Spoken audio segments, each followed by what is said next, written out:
ఉడికిందా లేదా అని ఒక మెతుకు చూస్తే చాలని చెప్తారు కదా పాతోళ్ళు సామెత పెద్దలు. చంద్రబాబు నాయుడు గారి ప్లాట్ ఒక్కటి చూస్తే చాలు.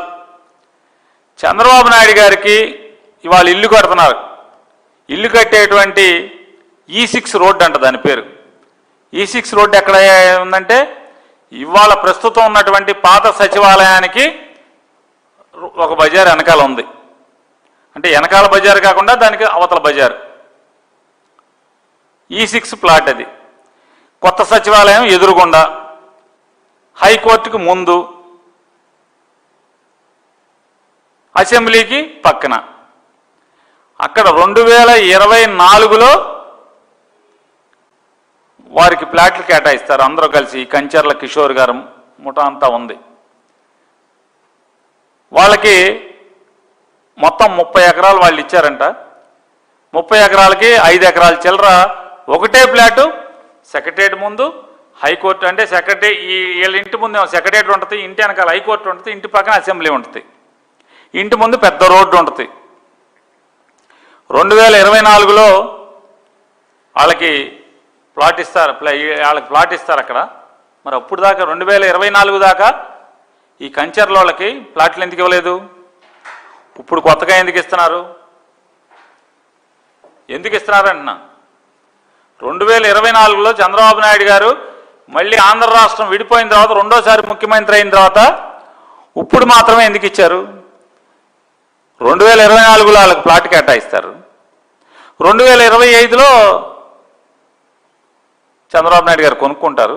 అంటే చంద్రబాబు నాయుడు గారు బయానా ఇచ్చి వాళ్ళకి మాట్లాడుకున్న తర్వాత, మనుషులను మాట్లాడుకున్న తర్వాత వాళ్ళకి ప్లాట్ అక్కడ కేటాయిస్తారు. చంద్రబాబు నాయుడు గారు కొనుక్కుంటారు. నారాయణ గారు కొనుక్కున్నదేమో నారాయణ గారికేమో నారాయణ గారికి కూడా 2024లో ప్లాట్ కేటాయిస్తారు. చంద్రబాబు నాయుడు అంటే ఇద్దరు డాబా మీద నుంచుంటే చంద్రబాబు నాయుడు గారు డాబా ఎక్కడ నుంచుంటే సార్ మీరు అక్కడి నుంచి నారాయణ ఆయనకి కాకంగానే సార్ వస్తున్నా సార్ అని అక్కడి నుంచి వస్తాడు. ఫోన్లకి ఈయన లక్కర్లా. అంటే అంత పక్కన ప్లాట్లు తీసుకుంటారు అమరావతిలో. ఆంధ్రజ్యోతి రాధాకృష్ణ గారి పిల్లలు కూడా కొనుక్కున్నారు. వాళ్ళకి ఆంధ్రజ్యోతి రాధాకృష్ణ గారు ఇంకోటి కూడా ఇంకా విచిత్రాలు ఏంటంటే నారా చంద్రబాబు నాయుడు గారు 5 ఎకరాలు చిల్లర, జగన్ గారు ఎకరంలో ఇల్లు కట్టుకుంటే తాడేపల్లి ప్యాలెస్ అసలు పచ్చ చొక్కా వేసిన పితోడు మాట్లాడతారు. తాడేపల్లి ప్యాలెస్ ఆయన 4,840 కదా గజాలు. 4,840 గజాల్లో ఆయన ఇల్లు కట్టుకున్నది ఎంత? చుట్టూ మొక్కలు ఉన్నాయి, చెట్లు ఉన్నాయి, ఎన్ని ఉన్నాయి, పార్టీ ఆఫీస్ ఉంది. దాన్ని తాడేపల్లి ప్యాలెస్ అది అయితే 5 ఎకరాల్లో కట్టేదాన్ని ఏమంటారు?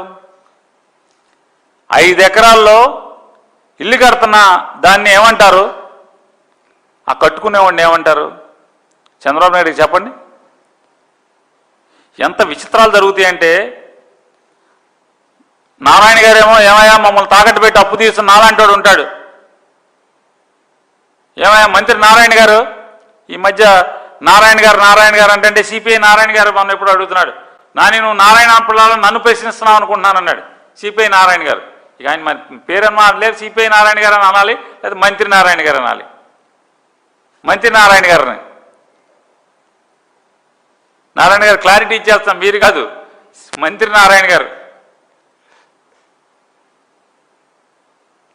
నవ్వుతాను నిజంగా. సిపిఐ నారాయణ గారు ఫోన్ చేసి నువ్వు నారాయణ అంటే నన్ను అనుకుంటున్నాను అని ఆయనే ఫోన్ చేశారు నారాయణ గారు. మిమ్మల్ని కాదు సార్, మంత్రి నారాయణ గారిని.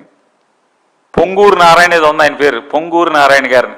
చంద్రబాబు నాయుడు గారికి గుండికాయ ఏదో కాయ ఆయన. నారాయణ గారు ఏం చెప్తున్నాడు?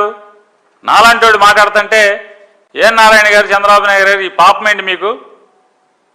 మమ్మల్ని అందరినీ తాకట్టు పెట్టి రాజధాని ఏమో అప్పులు అక్కర్లేదు, సెల్ఫ్ సస్టైన్డ్ అన్నారు, అది సంపద అన్నారు, ఇప్పుడేమో మా మీద అప్పులు చేస్తున్నారంటే 5,000 ఎకరాలు మిగులుతున్నాయి, 5,000 ఎకరాలు అమ్మేస్తే అప్పులు తీరిపోతాయి అన్నారు.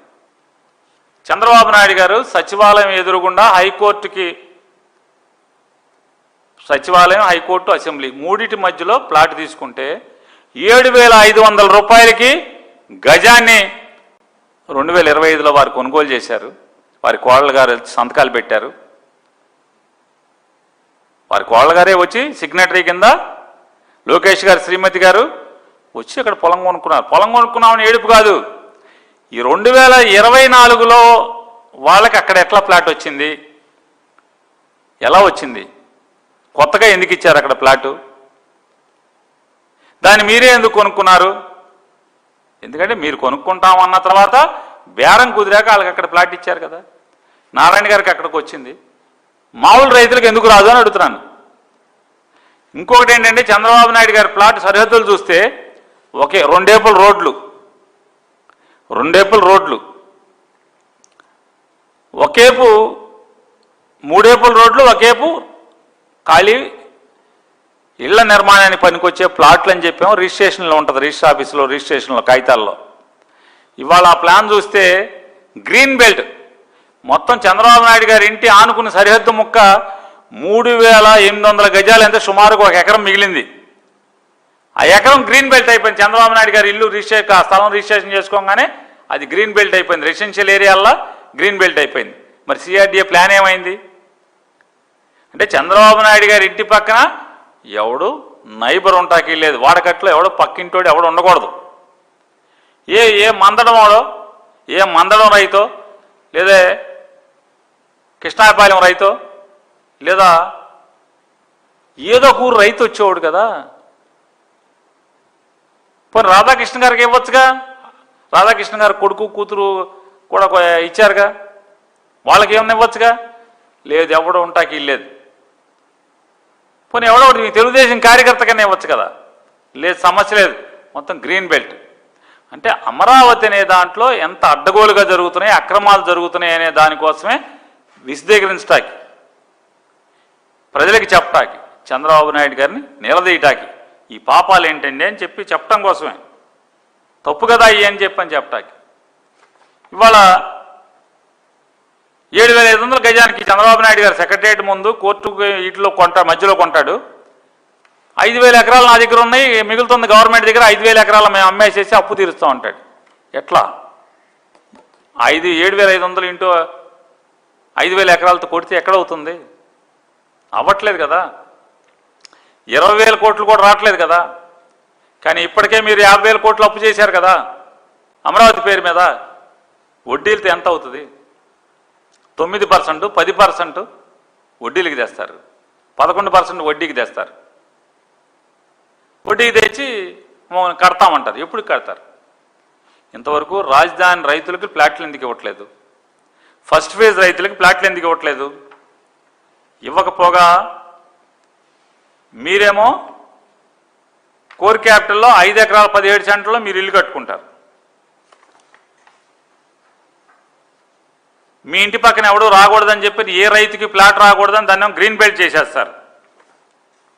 ఆంధ్రజ్యోతి రాధాకృష్ణ గారికి కొడుకు కూతురు పేరు మీద 5 ఎకరాల నీరుకొండలో 5 ఎకరాల 39 సెంట్లు వాళ్ళు ఇస్తే, నీరుకొండ ఎక్కడ? వాళ్ళకి ప్లాట్ ఇచ్చింది ఎక్కడ? మిగతా వాళ్ళకి ఏం చెప్తున్నారు? మిగతా వాళ్ళకి నోరు మూసుకుని ప్లాట్ తీసుకోమంటున్నారు. మరి వీళ్ళ అదృష్టం ఇదేంటి? రాధాకృష్ణ గారి కొడుకు కూతురు అదృష్టం ఏంటి? పొలం ఇచ్చిన రైతులు, మిగతా అమరావతిలో పొలాలు ఇచ్చిన రైతులకి ఆ కర్మ ఏంటి? వీళ్ళకి మాత్రం అద్భుతమైన ప్లాట్లు ఎందుకు వస్తాయి? రిటర్న్ రూట్ ప్లాట్లు ఎక్కడ వచ్చినాయి?